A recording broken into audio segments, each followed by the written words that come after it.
Bonjour à tous, j'espère que vous allez bien. Après avoir vu le 7ème épisode de la saga Skywalker, de nombreux fans ont fait le rapprochement entre Ilum et la base Starkiller. En effet, une théorie impliquant le fait qu'Ilum soit devenu la base Starkiller a acquis une certaine popularité après la sortie de l'épisode 7. Mais qu'en est-il réellement? Nous allons voir cela aujourd'hui. Sachez cependant que cette vidéo comprend un petit spoiler sur la campagne de Jedi Fallen Order, donc si vous n'avez pas encore terminé l'histoire du jeu, je vous conseille vivement de quitter cette vidéo. Allez, c'est parti. Ilum est une planète enneigée des régions inconnues, sur laquelle les Jedi se rendent pour y récupérer leur cristal Kyber, nécessaire pour la fabrication de leur sabre laser. Il s'agit donc d'une planète Jedi. Dans l'univers officiel de Star Wars, nous avons vu cette planète à 2 reprises, dans la série The Clone Wars et dans le jeu vidéo Jedi Fallen Order. Quant à la base Starkiller, il s'agit aussi d'une planète enneigée des régions inconnues, modifiée par le Premier Ordre cependant, pour servir de super arme capable de détruire un système tout entier. Le système osnien en a d'ailleurs fait les frais. Nous avons pu découvrir la base Starkiller lors du 7ème épisode de la saga Skywalker, intitulé Le réveil de la force. Une théorie impliquant le fait qu'Ilum et la base Starkiller sont en réalité la même planète est alors devenue assez populaire. Pendant longtemps cependant, nous n'avons pas eu de nouvelles informations concernant la base Starkiller.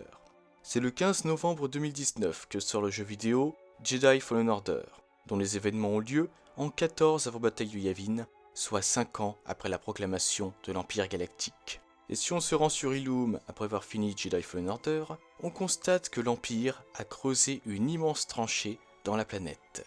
Une tranchée ressemblant énormément à celle de la base Starkiller. Le doute n'est donc plus permis. On nous sous-entend grandement alors qu'Ilum est devenu la base Starkiller. Mais l'histoire ne s'arrête pas là. Dans le guide visuel de l'ascension de Skywalker, le 9ème épisode de la saga Skywalker sorti le 20 décembre 2019, nous avons plus d'informations sur la base Starkiller. En effet, il nous est expliqué qu'après la destruction de la seconde étoile de la mort en 4 après bataille de Yavin, les techniciens militaires de l'Empire ont transformé Ilum en arme de destruction massive. Ce qui était autrefois une planète Jedi est ainsi devenu une arme capable de détruire des systèmes. Ce qui faisait référence aux Jedi a donc été petit à petit souillé par l'Empereur et son empire.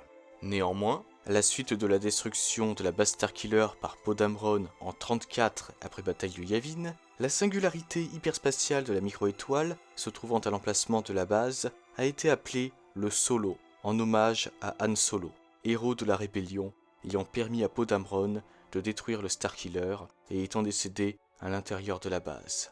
Nous avons donc le fin mot de l'histoire. Ilum est devenu la base Starkiller. Et voilà les amis, cette vidéo touche à sa fin. J'espère qu'elle vous a plu, et n'hésitez pas à me dire ce que vous pensez de cette révélation. Par ailleurs, d'autres vidéos de ce genre expliquant des informations contenues dans le guide visuel de l'épisode 9 vont arriver sur la chaîne, comme la personnalité des Chevaliers de Ren et les textes Jedi de Luke Skywalker. Sur ce, je vous souhaite une excellente journée ou une excellente soirée, que la force soit toujours avec vous, et moi je vous dis bye. Si tu as aimé cette vidéo, mets un pouce bleu ou je te coupe la main. Partage-la à tes proches Je préfère me ou tes suicider. amis qui aiment Star Wars.